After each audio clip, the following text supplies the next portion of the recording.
Nah oke, sekarang kita lanjut untuk pembahasan battle antara Yuki melawan Gi untuk part yang kedua, yang dimana sebelumnya seperti yang kalian tahu itu timnya Yuki melarikan diri dari Ruberius. Nah tapi malah berpapasan dengan timnya Gi, kemudian ada Rain sama Misadia. Nah di sini kita bakal lanjutin battlenya di tengah battle antara Gi melawan Yuki Kagurasaka. Oke, langsung aja kita ke pembahasannya. Nah, tapi sebelum itu seperti biasa buat kalian yang belum subscribe, jangan lupa subscribe dan tekan juga tombol notifikasi lonceng supaya nggak ketinggalan video terbaru dari channel ini. Dan oke, di battle sebelumnya itu Yuki sudah kewalahan ya untuk menghadapin skill api, kemudian sama skill ketahanan dari Gi. Kemudian untuk skill blockingnya juga udah ketembus oleh Gi. Nah, seperti kata Gi dalam kalimatnya tadi, sepertinya Gi telah berhasil menembus ability blocking. Dengan beberapa cara ini mengerikan. Gaserim dan Clement juga menyebutkan 10 damage alert kepada Yuki dan yang lainnya. Dia telah mendengar bahwa Gi dan Milim sangat kuat, tetapi dia tidak mengira celahnya begitu lebar. Mungkin bahkan mereka sendiri tidak menyadarinya. Bagaimana lagi mereka pasti dapat mendukung gagasan aneh seperti menaklukkan dunia. Apakah ini yang kau sebut tingkat bencana? Baru sekarang Laplace menyadari bahwa ada beberapa musuh di dunia yang tidak akan pernah bisa tersentuh. Dia sendiri menyembunyikan kekuatannya dari pasangannya, tetapi jika lawannya diganti dengan Gi, si Demon Lord bahkan dengan kekuatan semacam itu tidak ada gunanya. Kekuatan Gi sangat jauh dari mereka, bahkan tidak bisa menemukan cara untuk menghindar. Bahkan Yuki yang kekuatannya memang di atas Laplace terbaring tak berdaya di tanah seperti bayi kecil. Seperti yang terjadi sekarang, lebih sulit untuk kembali hidup sekarang daripada menuju surga itu sendiri.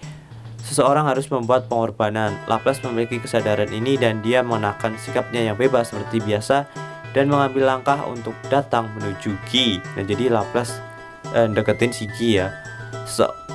Kamu layak mendapat gelar Demon Lord, wahai Gi. Kelompok badut moderat menangani semua jenis bisnis. Kami hanya ada di sini untuk disewa oleh bos karenanya. Bos Tenes adalah Yuki dari sisi vegetarian. Sekarang bos telah kalah. Tidak ada alasan bagi Tenes untuk mengikutinya. Laplace, apa yang kau bicarakan? Laplace berpura-pura bahwa dia tidak merasa bersalah karena mengkhianati rekannya. Dia tidak begitu yakin tentang kepribadian Gi, tetapi telah mendengarnya tadi bahwa Gi sangat tidak disangka dan sombong. Sama sekali tidak tertarik pada yang lemah. Tidak ada orang lain yang bahkan diizinkan berbicara dengannya kecuali mereka disetujui oleh Gi sendiri. Bersikap seperti itu di depan Gi dan Laplace pasti akan terbunuh. Namun saat itu perhatian yang pasti akan berada di Laplace. Dan dengan memanfaatkan celah singkat ini, Yuki mungkin bisa melarikan diri, sebuah kemungkinan kecil yang ingin Laplace taruhkan.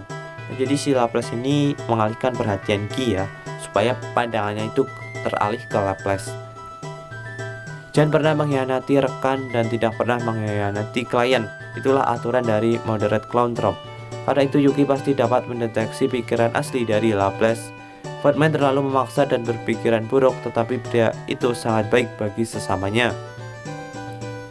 Dia masih lebih kuat darinya, tetapi tidak menggunakan kekuatannya sepenuhnya karena dia terlalu takut. Meskipun keduanya memiliki kebiasaan buruk dan terbawa suasana dengan mudah, didapat merasa nyaman dengan menyerahkan mereka ke Yuki. Laplace berpikir begitu sebelum memutuskan untuk mengorbankan dirinya. Kelompok itu bisa membantumu, Tuan Gi. Jadi bagaimana menurutmu jika kami diberi kesempatan untuk hidup? Laplace membuat pernyataan berani tentang pengkhianatan, sementara Footman dan Tia memiliki tatapan bingung di wajah mereka. Gi tampak seperti telah melihat sesuatu yang menarik dan senyum muncul di bibirnya. Itu bagus, ini akan membuat Gi jengkel. Laplace juga tidak akan bunuh diri, meskipun lawannya adalah Gi dengan sedikit harapan. Masih ada kesempatan untuk menyelamatkannya hidup-hidup, karena itu dia melakukannya dengan tidak ragu-ragu dan bermaksud mengatakan apa yang dikatakannya, namun sudah terlambat untuk mengeluarkan kata-kata. Bukankah kamu memaksanya, Laplace? Sungguh aku tidak bisa dipercaya. Seseorang mengambil kata-kata terlebih dahulu dan itu adalah Yuki yang terhuyung mencoba berdiri. Yuki secara mental siap mengetahui bahwa ia mungkin mati, tapi pada saat ini hatinya dipenuhi dengan kemarahan. Marah pada dirinya yang tidak berguna, mendengar Laplace mengatakan itu membuatnya semakin marah. Laplace tidak mungkin mengkhianatinya, dengan kata lain dia mengucapkan kata-kata itu sebagai tindakannya. Dan dia masih memilih untuk mempercayai bahwa Yuki telah menafsirkan pemikiran Laplace dengan benar, meskipun dia telah berakhir dengan kacau. Sebagai tanggapan, dia senang dan pada saat yang sama merasa bersalah. Tanpa sengaja memikirkannya, pikiran itu muncul secara alami di benak Yuki. Tidak ada yang mau menanggapi pikirannya, tentu saja.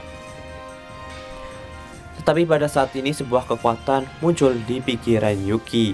Kau menginginkan kekuatan, kemudian bergabunglah denganku.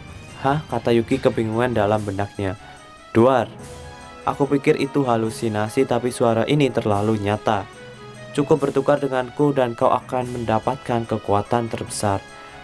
Harapanmu adalah menaklukkan dunia dan kau pasti bisa melakukannya dengan mudah dengan cara menggabungkan kekuatanmu denganku. Ayo kita buat keputusan.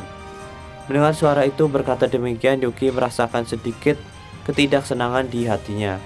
Diamlah.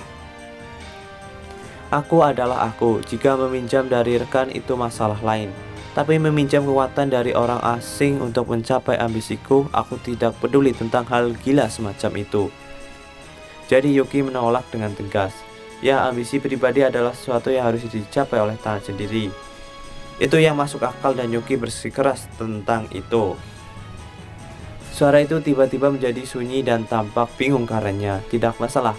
Jika suara itu menghilang, Yuki segera memfokuskan pikirannya pada sesuatu yang lain. Situasinya sedang putus asa saat ini, tetapi ada sesuatu yang membuatnya peduli. Untuk mengatakan apa intinya, Yuki merasa bahwa Ki sepertinya punya tujuan lain. Memang salah satu alasannya adalah karena Ki ingin menikmati pertarungan, tapi di luar itu pasti ada alasan di baliknya. Aku tidak ingin kekuatan tempur di pihak Rudra meningkat, kata Ki. Sisi sebaiknya jika mereka tidak pergi ke Rudra dan bergabung dengan Kekaisaran Timur, Ki tidak perlu membunuh Yuki dan yang lainnya. Jadi Yuki mengartikannya untuk mengatakan mengapa Gai tidak membunuh Yuki sekarang. Sungguh bertarung dengan keras sama sekali bukan lawannya, tapi yang terjadi selanjutnya perlu kekuatan otak. Tapi itu lebih mungkin menjadi kemenangan daripada Laplace yang melakukan kerja keras.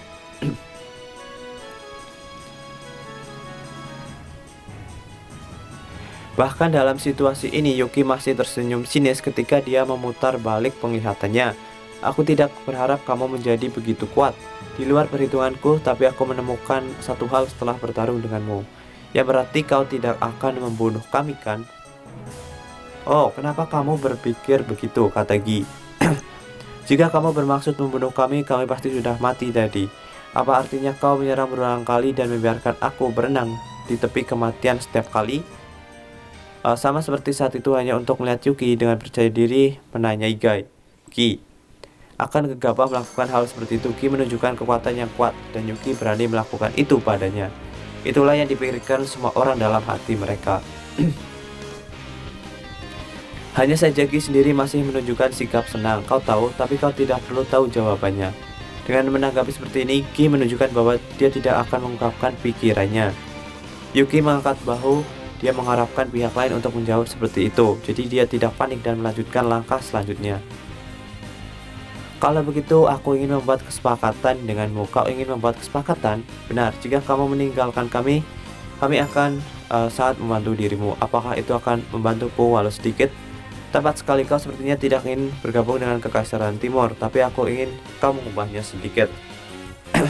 Karena tujuan kami adalah menaklukkan dunia. Suatu hari kami akan setara dengan Kekaisaran.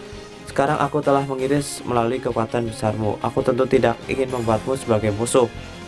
Kau pasti mau menghancurkan Kekaisaran dulu kan? Kau tidak bisa tidak bertanya-tanya apa yang dia bicarakan. Footman dan dia mendengarnya tanpa mengerti apa-apa. Mendengar Yuki mengatakan kata-kata seperti itu, aku tidak tahu mengapa Gai tersenyum. Apakah kamu akan tetap terus menentangku? Itu pasti, ambisiku adalah untuk menaklukkan dunia. Sepertinya tidak ada peluang untuk menang saat ini, tapi suatu hari nanti akan kukalahkan kau. Jika itu adalah permohonan belas kasihan yang buruk, pihak lain akan segera kehilangan minat. Itu akan menjadi satu-satunya cara untuk mati. Yuki tidak tahu tentang itu dan membuat pilihan terbaik dalam situasi ini. Apa gunanya bagiku jika kamu menjatuhkan kekaisaran? Gai pasti punya semacam hubungan dengan Kaisar Rudra. Inilah intinya Yuki mengertak diam sejenak. Akan ku kalahkan banyak musuh, aku ingin bergabung ke Kaisaran, tapi aku tak ingin mereka melakukannya. Lagian kami menggerogoti mereka dan menggunakan mereka untuk tujuanku. Oh menarik, ada masa dimana kalian berkeinginan untuk kekaisaran, tapi setelah itu tidak, dan kau akan menjam kekuatan dari kekaisaran untuk mengalahkan Leon. Dan juga si Rimuru itu benar, tatapan tajam yang dapat menembusnya segalanya, dan Gai baru saja menatap Yuki dengan tatapan tajam itu. Yuki ialah ibarat janji yang tak bisa disimpan. Kalian dipanggil moderate control bukan? Wah, lawak lo badut. Mengacaukan situasi di permainan ini nggak ada bedanya dengan Ghost Card. Yang kedengarannya bagus juga dan tawaran itu menarik. Untuk lawakan kalian yang gila ini, kulepaskan kalian kali ini. Pada akhirnya belum jelas apa tujuan Ki itu sendiri, yang terpenting Yuki dan rekannya berhasil bertahan hidup. Berhadapan dengan keputusan Ki, Rain dan Misari tidak keberatan. Seperti pada deklarasi Jinsu, Yuki dan yang lainnya pergi dari tempat kejadian dengan aman. Menunggu Ki dan yang lainnya pergi, Yuki dan rekannya datang ke tempat di aman mereka. Seharusnya mereka bertemu Kak Gali dan yang lainnya. Meskipun semuanya terlihat aman, sekarang ini semua orang setuju untuk pergi sesegera mungkin. Nah jadi kayak gitu ya. Akhirnya timnya Yuki itu lolos dari kematian karena kesepakatan tadi ya. Nah oke, jadi pertemuannya Yuki dan Gai dan battlenya seperti itu untuk part 2 nya. Oke, mengucap sekian aja untuk video kali ini. Jangan lupa subscribe and like. Bye bye.